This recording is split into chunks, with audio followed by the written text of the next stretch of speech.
Thank you, Melissa. We continue our weekly discussion on matters of faith. Faith Time. Joining us this morning is Levon Manzie, who we normally see on our air as the councilman of the Mobile City Council. But this morning you are joining us in your capacity as your role as assistant pastor at St. Joseph Baptist Church. Thank you so very much for joining us this morning, sir. No problem, no problem. Glad to be here. All right, one of the things that we wanted to talk about this morning, we are at the tail end of Black History Month, and that's what you'll be covering this morning in your church, in your service this morning. Tell us a little bit about that program. Why is it important to have that as part of your service? Well, it's a great moment of reflection and remembrance, commemoration for our older congregants.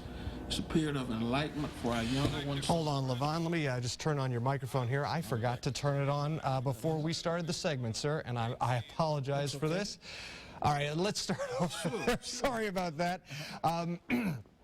Why is it important to have this as part of your service, Black History Month? It's a great moment of reflection and remembrance for our older congregants.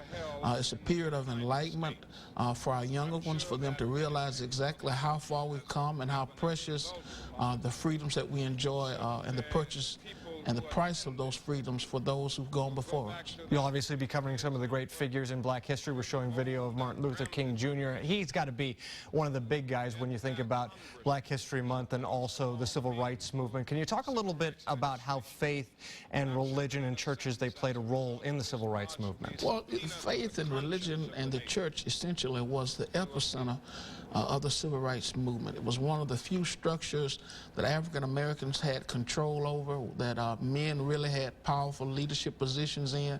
And if you look back at all of the pivotal points of the Civil Rights struggle, you'll see from Selma to Montgomery to even here in Mobile, Birmingham, the church and its ministers played a key and pivotal role in advancing that movement. When we talk specifically about Martin Luther King Jr., he obviously had a life as a minister. How much of that role as a minister do you think played into his civil rights work? I think it played greatly. It probably was the leading influence on him wanting to be associated with the movement. He moved to Montgomery to pastor Dexter Avenue Baptist Church, and as a young minister, he was enlisted to help lead that effort after the arrest of Rosa Parks.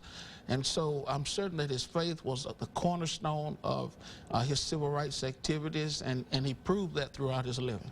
And also he gave many sermons, many speeches. How much do you think his time in the church played into what he was most well known for, his speeches and his oratory? Well, I believe that's what really got him prepared. I know in my work with the council, I'm accused sometimes of turning into a minister at the dais. And so nothing wrong with that. Well, nothing wrong with that at all. It's hard to cut one on and cut one off, really, when you consider that so many of the issues are interconnected. So I'm certain as he would prepare for his ministerial work, it would interconnect with the work he was doing with the struggle, because all of it was about uplifting people. All right, Martin Luther King Jr., obviously one of the big figures in civil rights movement and Black history. Who are the other folks that you'll be talking about this morning in your service? Well, we'll be running the gamut from Rosa Parks, Harriet Tubman, Frederick Douglass, to modern-day leaders like Serena Williams, President Obama, Michelle Obama, others who have just played pivotal roles in making certain